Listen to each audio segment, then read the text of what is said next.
Hi, welcome back to study with Jo. இன்னைக்கு நம்ம யாரை பத்தி பார்க்க போறோம்னா பெரியாரை பத்தி தான் பார்க்க போறோம். பெரியாரை பத்தி நம்ம பார்க்கும்போது இது ரொம்ப லென்த்தியா போகும். ஸோ நம்ம டைரக்டாவே உள்ள போயிடலாம். பாருங்க, பெரியாரோட இயற்பெயர் என்னன்னு பாத்தீங்கன்னா ஈவே ராமசாமி தான் பெரியாருடைய இயற்பெயர். செப்டம்பர் 17, 1879 கன்னட குடும்பத்துல ஈரோடுல பிறந்திருக்காரு. அவருடைய தந்தை பெயர் என்னன்னு பாத்தீங்கன்னா வெங்கடப்ப நாயக்கர். தாய் பெயர் சின்ன தாய். 19 வயதுல பெரியாருக்கு திருமணம் செஞ்சிருக்காங்க. முதல் மனைவி பெயர் என்னன்னு பாத்தீங்கன்னா நாகம்மாள். சரிங்களா, நாகம்மைன்னு சொல்லுவாங்க. அவங்க 1933 இறந்திருக்காங்க. அடுத்தது இரண்டாவது திருமணம் செஞ்சிருக்காங்க. இரண்டாவது திருமணம் செஞ்ச மனைவி பேர் என்னன்னு பாத்தீங்கன்னா மணியம்மை 1973 இறந்திருக்காங்க. பெரியார் சுயமரியாதை இயக்கத்தை ஆரம்பித்தார். பின் திராவிட கழகம் என்ற அமைப்பை ஆரம்பித்தார். இந்த ரெண்டு லைன்லயே சுயமரியாதை இயக்கத்தையும் திராவிட கழக இயக்கத்தையும் இவர் தான் ஆரம்பிச்சார்னு சொல்லியிருக்கோம். இதை நம்ம டீட்டெயிலா பின்னாடி பார்க்கலாம்.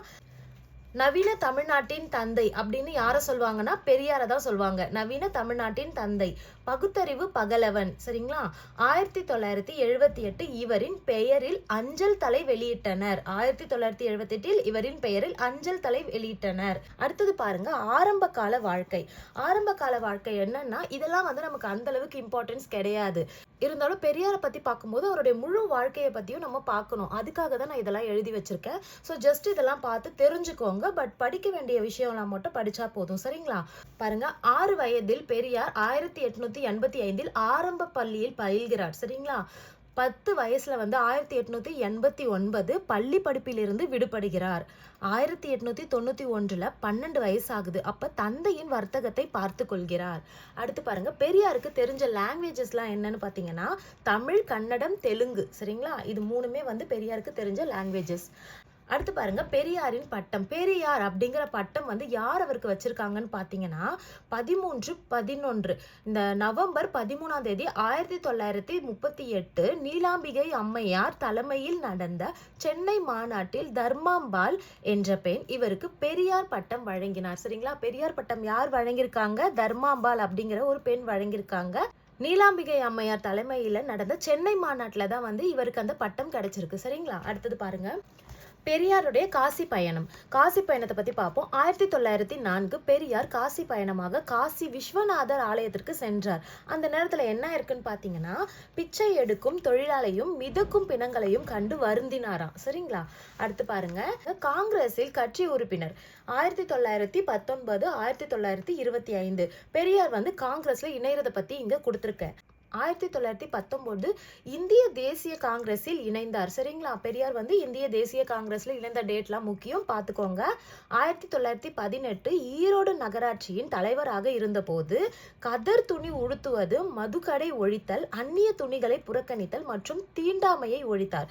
1918னா இதுக்கு முன்னாடி. சரிங்களா, அந்த டைம்ல என்ன பண்ணியிருக்காரு இவரு? ஈரோடுல நகராட்சியின் தலைவரா இருந்தாராம். அந்த டைம்ல என்ன? கதர் துணியை உடுத்துறது, மதுக்கடையை ஒழிக்கிறது, அந்நிய துணிகளை புறக்கணிக்கிறது, தீண்டாமையை ஒழித்தார் அப்படின்னு சொல்லியிருக்காங்க. அடுத்து பாருங்க, 1920 ஒத்துழையாமை இயக்கத்தின் போது கைது செய்யப்பட்டார். 1920 ரொம்ப முக்கியம். ஒத்துழையாமை இயக்கத்தின் போது கைது செய்யப்பட்டார். பெரியார் எப்ப கைது செய்யப்பட்டார்னு கேட்பாங்க. 1921 மதுக்கடையை ஒழித்ததன் காரணமாக சிறை சென்றிருக்காரு. சரிங்களா, அதே மதுக்கடையின் காரணமா தான் என்ன ஆயிருக்குன்னா தன் சொந்த பண்ணையில் உள்ள 1000 மரங்களை வெட்டினார்.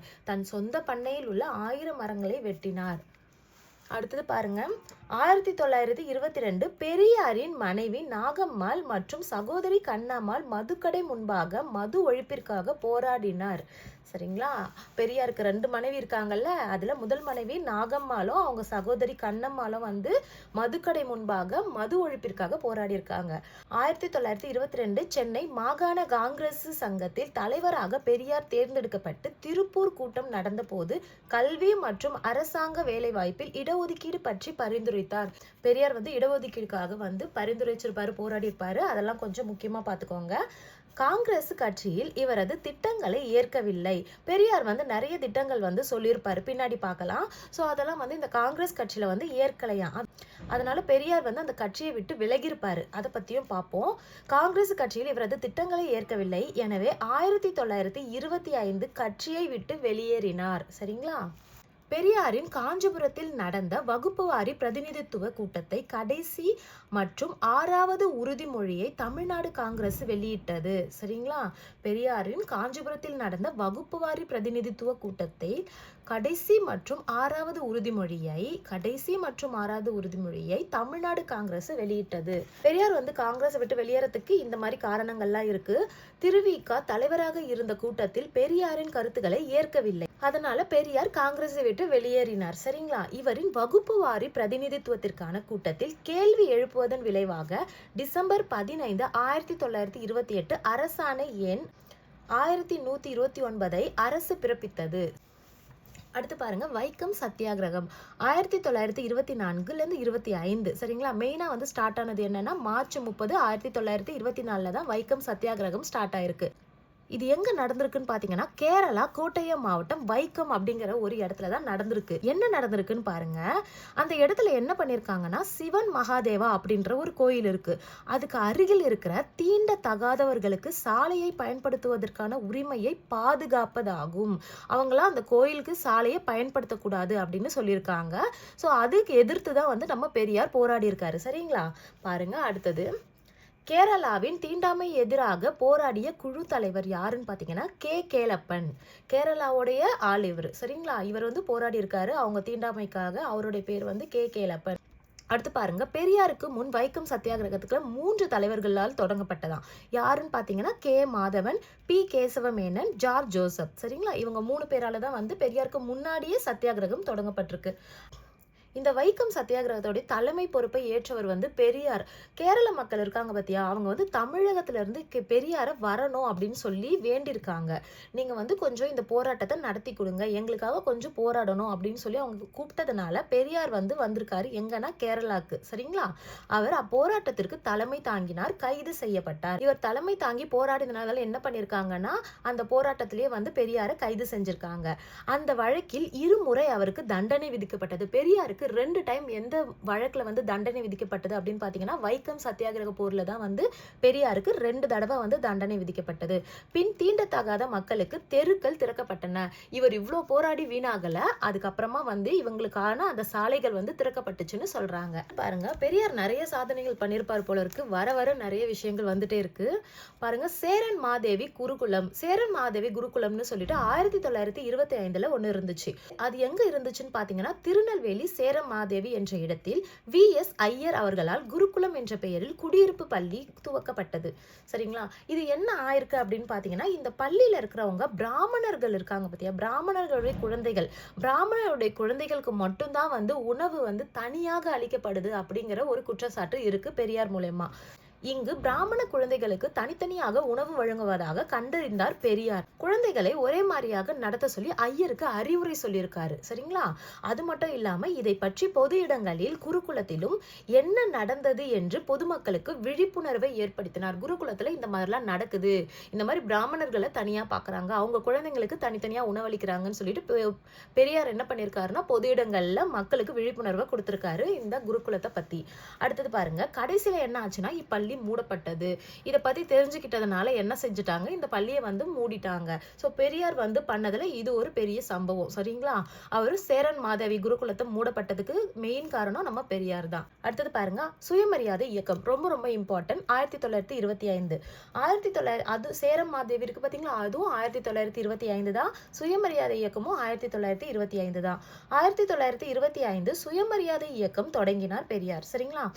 சுயமரியாதை இயக்கத்துடைய மெயின் நோக்கம் என்னன்னு பாத்தீங்கன்னா திராவிடர்களை உயர்த்துவதும் பிராமணர்களின் கொடுங்கோன்மையை அமல்படுத்துவதும் ஆகும். அடுத்து பாருங்க, சுயமரியாதையின் முதல் மாகாண மாநாடு எங்க நடந்திருக்கு, எப்ப நடந்திருக்குன்னா 1929 பிப்ரவரி மாசம் செங்கல்பட்டில் ஏற்பாடு செய்தார் பெரியார். சரிங்களா? திரு சவுந்தர பாண்டியன் தான் வந்து இதுக்கு தலைமை வகிச்சிருக்காரு. ஏற்பாடு செஞ்சவர் பெரியாரா இருந்தாலும் இதுக்கு தலைமை வகித்தவர் யாருன்னு பாத்தீங்கன்னா சவுந்தர பாண்டியன். அதே மாதிரி 2வது மாநாடுக்கு வந்து தலைமை தாங்கியவர் யாருன்னு பாத்தீங்கன்னா திரு எம்.ஆர். ஜெயகர் தான் வந்து தலைமை தாங்கியிருக்காரு. இவர் புனேவை சேர்ந்தவர். சரிங்களா? அடுத்தது பாருங்க, சுயமரியாதை திருமணம் என்ற புதிய பகுத்தறிவு திருமணத்தை பெரியார் அறிமுகப்படுத்தினார். சுயமரியாதை திருமணம் யாரால வந்தது? பெரியாரால வந்தது. அவர் தான் வந்து இந்த முறையை வந்து அறிமுகப்படுத்தியிருக்காரு. இந்தி எதிர்ப்பு அப்படிங்கிறது அப்பவே இருந்திருக்குது. 1938 ஏப்ரல் 21 சென்னை மாகாணத்தின் முதல்வர் சக்கரவர்த்தி ராஜகோபாலாச்சாரி 125 மேல்நிலை பள்ளிகளில் ஹிந்தியை கட்டாய படிப்பு மொழியாக அறிமுகப்படுத்தினாராம். சரிங்களா? இதை எதிர்த்தோ பெரியார் போராட்டம் பண்ணியிருக்காரு.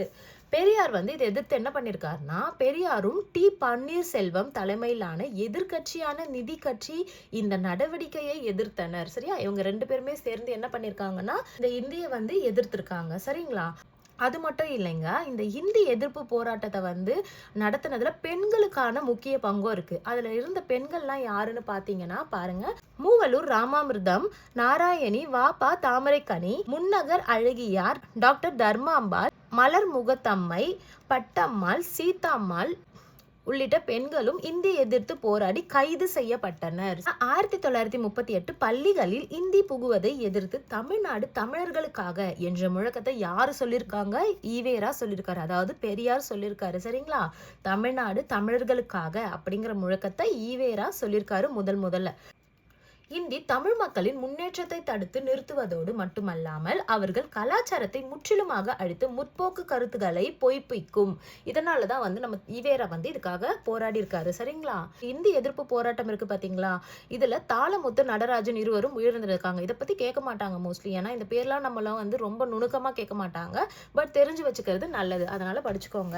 இந்தி எதிர்ப்பு போராட்டத்துக்காக தமிழர்கள் யாரெல்லாம் கலந்துக்கிட்டாங்க அப்படின்னு பாத்தீங்கன்னா, மறைமலை அடிகள், சோமசுந்தர பாரதி, கு. அப்பாதுரை, ஏ.பி. விஸ்வநாதமந்த் இலக்குவனார் போன்ற தமிழர்களும் இந்தி எதிர்ப்பு போராட்டத்தை ஆதரிச்சிருக்காங்க. சரிங்களா? 1938 ஜூலை 1 மற்றும் டிசம்பர் 3 இந்தி எதிர்ப்பு தினம் அனுசரிக்கப்பட்டது.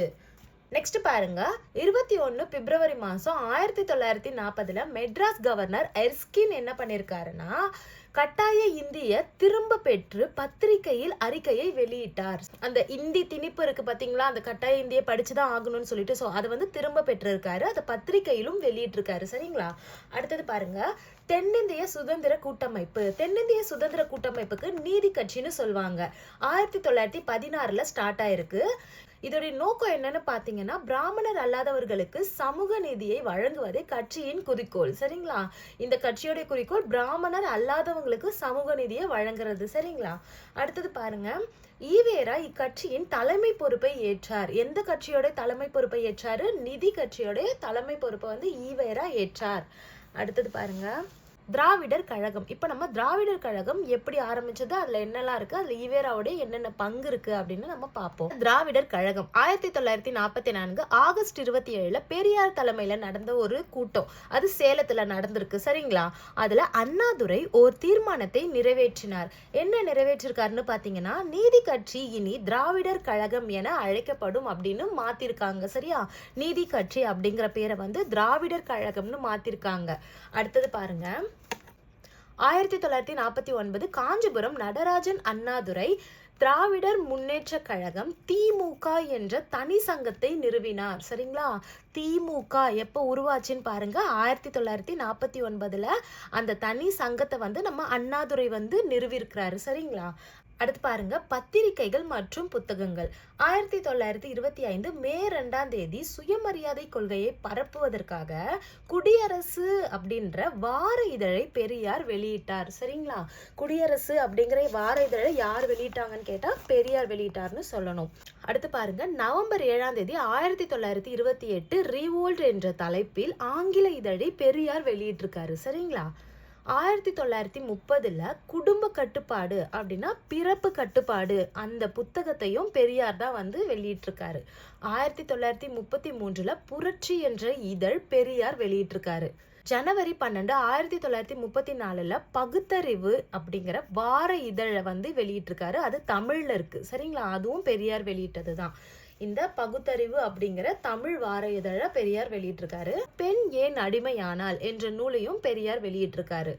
பாருங்க, ஜூன் 1 1935 நீதி கட்சி விடுதலை அப்படிங்கிற தமிழ் வார இதழை வெளியிட்டிருக்காங்க. ஜனவரி 1 1937 விடுதலையை தமிழ் நாளிதழாக வெளியிட்டு பெரியாரிடம் ஒப்படைத்தது. சரிங்களா? இந்த நீதி கட்சி வந்து ஃபர்ஸ்ட் விடுதலை அப்படிங்கிற வார இதழை ஓபன் பண்ணியிருக்காங்க. அதுக்கப்புறம் இந்த டேட்ல அது வந்து நம்ம பெரியார் கிட்ட வந்து ஒப்படைச்சிருக்காங்க. சரிங்களா? அதே இதழை தான் அவங்க பெரியார் கிட்ட வந்து நாளிதழா ஒப்படைச்சிருக்காங்க. சரிங்களா? தமிழ் நாளிதழாக வெளியிடப்பட்டு பெரியாரிடம் ஒப்படைத்தது. அடுத்தது பாருங்க. ஜனவரி 22 1950 பெரியாரின் பொன்மொழிகள் நூலை வெளியிட்டதால் சிறை தண்டனை விதிக்கப்பட்டது. 1970 இரு மாத இதழ் 2 மாசத்துக்கு ஒரு வாட்டி உண்மை அப்படிங்கிற இதழை வந்து வெளியிட்டிருக்காங்க. சரிங்களா? யார் வெளியிட்டதுன்னு பார்த்தா அதுவும் பெரியார் தான். தமிழ்ல தான் வெளியிட்டிருக்காரு. சரிங்களா? 2 மாசத்துக்கு ஒரு டைம் வரும் உண்மை அப்படிங்கிற இதழ் தமிழ்ல பெரியார் வெளியிட்டிருக்காரு. முதல்ல வந்து அவர் வெளியிட்ட இடம் எதுன்னு பார்த்தீங்கன்னா அந்த உண்மை அப்படிங்கிற இதழ் வந்து திருச்சிராப்பள்ளியில தான் வந்து அவர் வெளியிட்டிருக்காரு. ஓகேவா? திருச்சி. அடுத்தது பாருங்க. நான் ஏன் நாத்திகன் என்பது இந்திய புரட்சியாளர் பகத்சிங் வந்து 1930 லாகூரில் எழுதிய கட்டுரையாம். பகத்சிங் எழுதிய கட்டுரை பேர் தான் வந்து நான் ஏன் நாத்திகன் அப்படிங்கிற ஒரு கட்டுரை. அந்த கட்டுரையை என்ன பண்ணிருக்காங்கன்னா பெரியாருடைய வேண்டுகோளின் பெயரில் ஜீவானந்தம் கட்டுரையை தமிழில் மொழிபெயர்த்தார். சரிங்களா? தமிழ்ல வந்து மொழிபெயர்த்திருக்காங்க. அடுத்து பாருங்க. யாரு மொழிபெயர்த்ததுன்னு பார்த்துக்கோங்க. ஜீவானந்தம் பெரியாருடைய வேண்டுகோள் இணங்க அவர் வந்து மொழிபெயர்த்திருக்காரு. 1935 ஜனவரி 13 பெரியார் தமிழில் சீர்திருத்தங்களை அறிமுகப்படுத்தினார். ஓகே, பெரியார் எப்போ வந்து சீர்திருத்தங்களை தமிழ்ல அறிமுகப்படுத்தினார் பாருங்க. 1935 ஜனவரி 13. அடுத்து பாருங்க. பெரியாரின் கடைசி பேச்சு 1973 டிசம்பர் 19 சென்னை தியாகராய நகர்ல, இப்ப இருக்க டி நகர்ல தனது கடைசி உரையை ஆற்றினார். பாருங்க. இப்போ யுனெஸ்கோ இருக்காங்கல்ல, இந்த யுனெஸ்கோ வந்து பெரியாருக்கு என்னென்னலாம் பட்டம் அளிச்சிருக்கு அப்படின்னு தான் பார்க்க போறோம். ஜூன் 27 1970 யுனெஸ்கோ அமைப்பு பெரியாரை தெற்காசியாவின் சாக்ரட்டிஸ் என்று கௌரவித்தது. யார் கௌரவித்தது? யுனெஸ்கோ அமைப்பு. சரிங்களா? அடுத்தது பாருங்க. புதிய யுகத்தின் தீர்க்கதரிசி அப்படின்னும் கௌரவிச்சிருக்காங்க. அடுத்து சமூக சீர்திருத்த இயக்கத்தின் தந்தை. இது எல்லாமே பெரியாருக்கு யுனெஸ்கோ கொடுத்த பட்டம். சரிங்களா? சமூக சீர்திருத்த இயக்கத்தின் தந்தை, அறியாமை, மூட நம்பிக்கைகள், அர்த்தமற்ற பழக்க வழக்கங்களின் பரம எதிரி அப்படின்னு வந்து அவரை சொல்றாங்க. அவ்வளவுதான் ஃப்ரெண்ட்ஸ். இதோட நம்ம பெரியார் வீடியோ முடியுது. நெக்ஸ்ட் வீடியோல நம்ம பார்க்கலாம். தேங்க்ஸ் ஃபார் வாட்சிங்.